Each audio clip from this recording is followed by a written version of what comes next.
Superfly.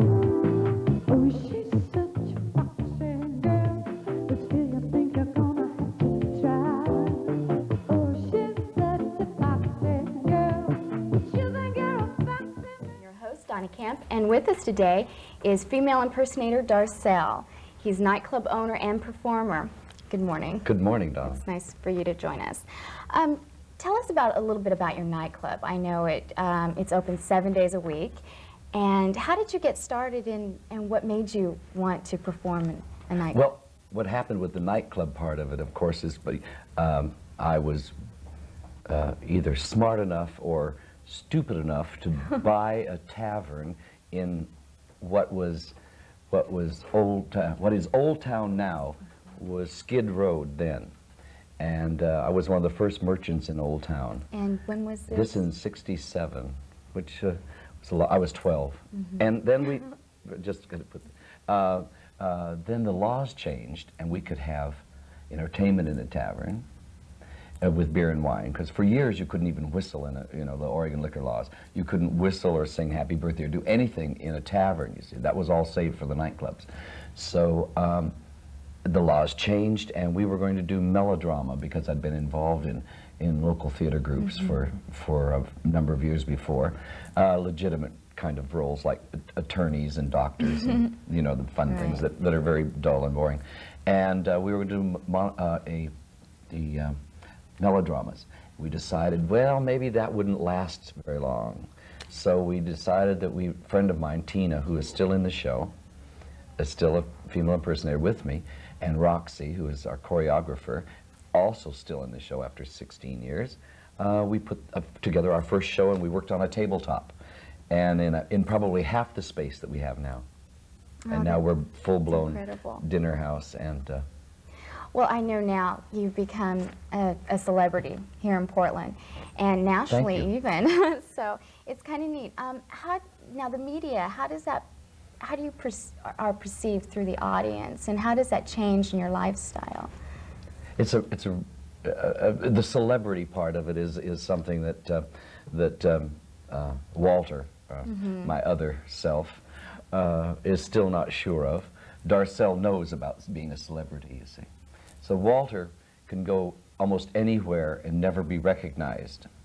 But Darcelle, of course, is pretty obvious when she walks into a room. One time we were, a friend of mine, and we were at Myron Frank's down in the basement looking at these faded denims that are already worn out, when you're going to pay $35 a pair of them. And so we're looking through, and a lady came through the rack, literally through the rack, and said, you're Darcelle. All she heard was the voice, which was a really nice, you see, recognition. But most of the time I'm not recognized out and around, so I can really kind of function everyday level without being noticed. I have to be a little careful of saying where I live and that kind of thing, because I do get, and I'm not listed in the book and all that sort of thing. But other than that, but the celebrity part of it for Darcelle, of course, is easy to handle because I can plow right through almost any situation. But Walter gets a little bit backs up a little from the word celebrity. I see.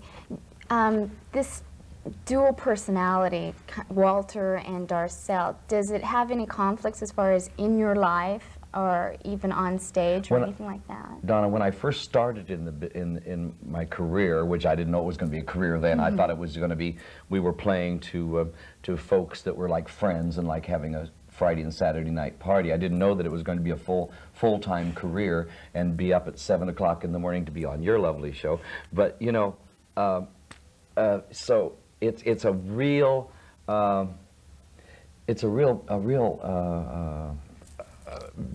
strange situation for Darcelle to jump in, for Walter to jump into. And when I first started in the business, when I first started getting public, Darcelle and Walter were very far apart. I mean, it was like I would barely admit when we were out and around that I was Darcelle. In my other look was Darcelle, but not to anymore now. Of course, like I say, well, it's taken a lot of money and a lot of time and a lot of effort to get Darcelle. Oh, I can imagine. Whatever made you decide to become a female impersonator? Was it just something that... Boy, it was almost just a fluke. It was just, I had never done anything like this before I did it on our stage. And it was just, Tina, who's still in the show, had a little show going at another club in town. And I said, come and join me. And Roxy had worked in Vegas and was working at the time at the Hoyt Hotel, which you don't remember, you're too young to remember, it's no longer there, and with Gracie Hansen. And so he was a show person there, and so it kind of fit together that we should do a show, and I figured that nobody was going to pay any money to see Walter on stage, and yet they're going to pay to see Darcelle. Did you think Portland was ready for something like this? You know, I never gave it a thought, and I'm asked that question all the time. I say this in almost all my interviews, that Portland is the most unlikely city in the world to have a successful female impersonator bar. San Francisco, of course, has had Finocchio's for years. There used to be a couple of clubs in New York. They're no longer. There are 2 clubs now in Los Angeles. But we're talking about millions of people and hundreds of thousands of tourists going through those cities. We're not talking about Portland, Right. you know, the large village that it is. Right. Just talking a little bit about the people that you work with, there's been a lot of stereotypes as far as being a female impersonator, that you must be gay or be a transsexual and things like that. A transvestite and that sort of thing. First of all, there's all these wonderful terms. I'm an entertainer, first of all. First and foremost, an entertainer. Everybody in our show, we're all entertainers. We can hardly wait to put our jeans back on and wash our faces when the show's over. Transvestites are usually, 99% of the time, transvestites are all heterosexual folks who enjoy wearing women's clothing. Now, they wouldn't wear anything like this. They wouldn't make up like this. They would do your look, you know, the pardon the expression, real girl look, the real soft kind of thing, and thinking that they pass looking real girl. Does your clothes, do you dress to fit your personality? Oh, of course, my personality, my stage personality. Right. Oh, sure. The more, I have a theory, the more you put on, the less they can see the tiny imperfections on an otherwise perfect body. So right. I just keep loading on the jewelry and loading on the thing. Plus the different moods that you're in, does that affect your dress and your Well, no, I don't give myself that privilege. I don't give Darcelle that privilege of having a mood that would change her character. The character has to always come forward and be the same. Well, we're going to go on a commercial break, and we'll come back with more for Darcelle.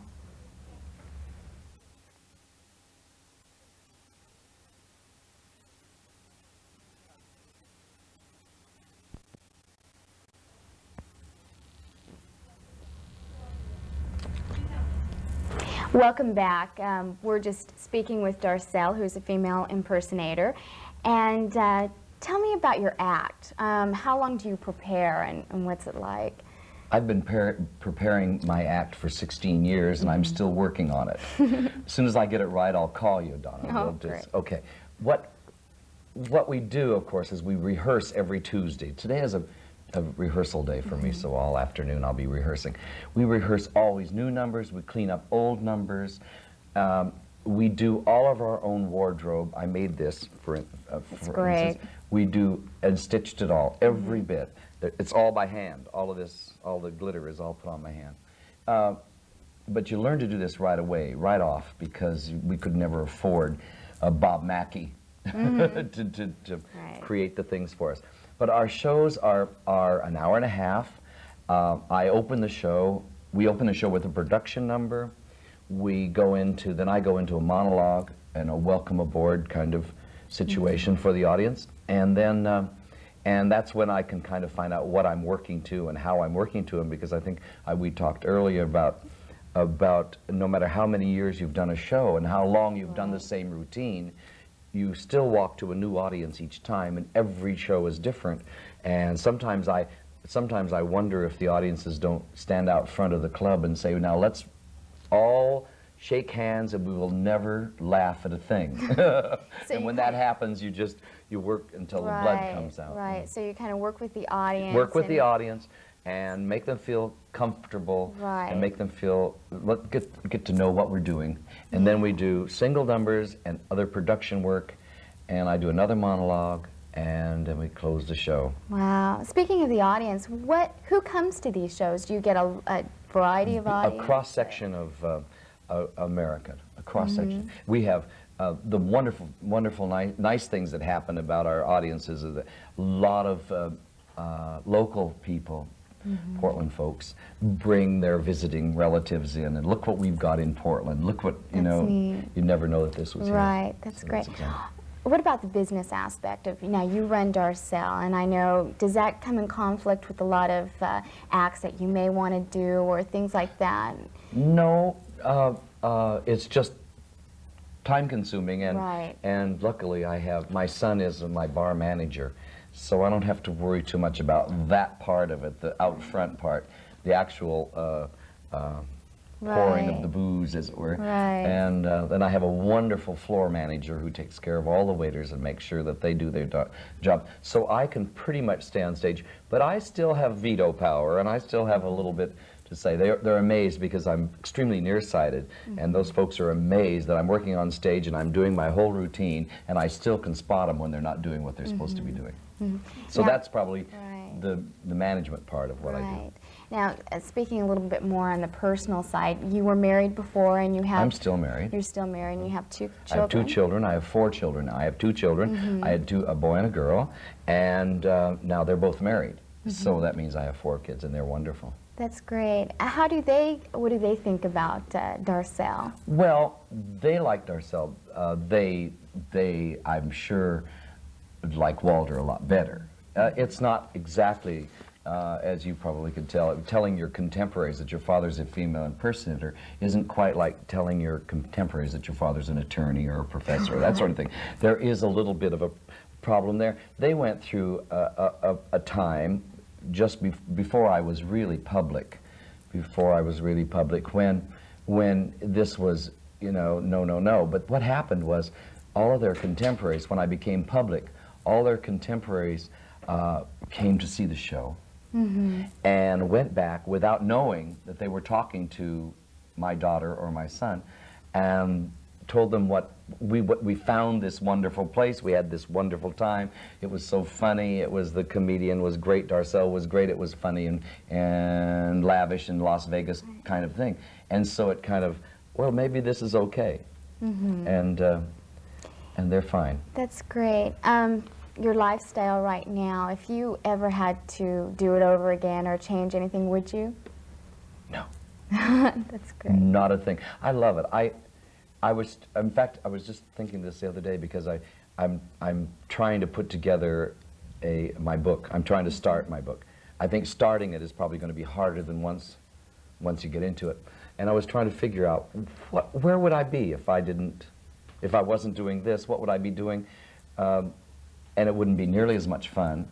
And of course, the notoriety wouldn't be there either. That's you know, I probably wouldn't. That's right. Going from changes in your show from 16 years ago, it's been tremendous. Do you have anything coming up, or what's in store for Portland? Do I have anything coming up? Well, you know, if you take everything that happens is a biggie. This was a biggie. You calling and asking me to come on your show. I want to do a movie. I'd love to do a movie. You know, like not just a Darcelle movie, but a movie where it was involved with a whole with lots and lots of folks and lots of big things happening. I'd like to, you know, I'd like to do a nationwide television show again. I did one, and I'd like to do one where I wasn't just talking, but where I could do my act, and where that would probably become, you know, nationwide. Have you ever wanted to write a book? Oh, the book. We're talking about the book now. We're trying to do it, and I want to do a exercise video too. Also a diet video. I do that all the time, you know, diet. And I thought we would start the video by throwing ourselves in the cases at Rose's Bakery. Oh yeah. That would be our start. And then we'd go from there, jog to the bus to take us to another pasta place. That's my new video. That's great. Boy, So you guys want to make busy. some money, all you cameramen can make some money, we just put the video together. That's neat. Well, let's talk a little bit about, I know we've talked about the show, and what is the hours, and what would you like to say to the audience out there? Oh, the hours are, we have shows 7 days a week. I work 4 days a week. I work Wednesday, Thursday, Friday, and Saturday, 2 shows a night, 3 shows on Friday and Saturday night, just to see if I can survive. And Sundays are always something special, and we do contests and kind of rent the room on Sundays. But Where do you find the time for your family, or for the, well, we're all being so involved in the whole business aspect of it. So time is pretty precious when you're in this business, but you always find time to do what you. and you use it wisely. And I get to travel a lot. I'm going to work on Cape Cod in August for a week, and I'm going to Cairo in October, and I work 2 weeks, pardon me, two weeks in February in London, and this year. What are you going to be doing in London? I already did it. I did a show. I was the headliner in a variety show. Oh, so this has gotten a lot of national publicity. International now. International. So we put it right on our publicity right away. As soon as I came home, it was international. That's fantastic. That's fantastic. Well, what does Portland have to look for now? I know I probably asked something similar to that before. Oh, but what's Portland from Darcelle? From Darcelle. Well, you know, people are still discovering us. It's not like we've hit everybody yet, and so Portland's going to see bigger and better shows at Darcelle's, and I'm not leaving Portland, no matter what happens with these other things. I might go out and do a little stint every now and then, but Portland's my home and family, and everything that I have is here, so I'm not leaving Portland, no matter what. Well, we wouldn't want to lose you. Thank you, Donnie, thank you. We wouldn't want to lose you. Let's see. Well, just, do you have what are you going to be rehearsing now? Oh, our new. Well, we put it. See, we do about 3 new productions a year, the big productions, and of course that means ordering feathers and that sort of thing. Luckily I went. Last October, I went to Hong Kong and I found a feather factory. I mean, imagine Darcelle running around looking for feathers in Hong Kong, but I found a feather factory, and so our productions now are bigger than life with tons and tons of feathers. Do you have people that well, you said that No, you we made make that our own. All the kids in the show get together. There's 6 of us in the show, and what I don't do, stitching wise or beading wise, then we build our own headdresses and all that sort of thing.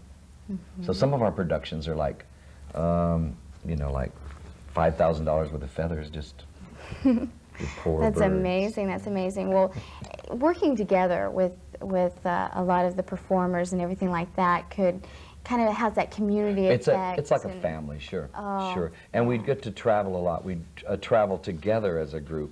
We've done Elks Clubs and things in Oregon and Medford and Walla Walla and some of the hot spots of the area. And we're accepted really very, very well in those areas. Oh, that's neat. What are some of the people that you work with? You've mentioned and talked about them a little bit. How long have they been with you? Tina, of course, Tina and Roxy have been with me 16 years. And Laurel has been 5 years. And Pauline has been about 8 years. Pauline's from Louisiana, and Laurel's from Denver, Colorado, and so we've been pretty close. The newest one is about 3 years, so we stay pretty close. Yeah, how do they do they have problems reacting to some of the people's reaction to them, or? No, we get pretty used to the questions. We haven't. It's been a long time since we've heard. Well, we're going to be ending our show right now, but I thank you so much for being on here. Thank It's you. been very interesting. And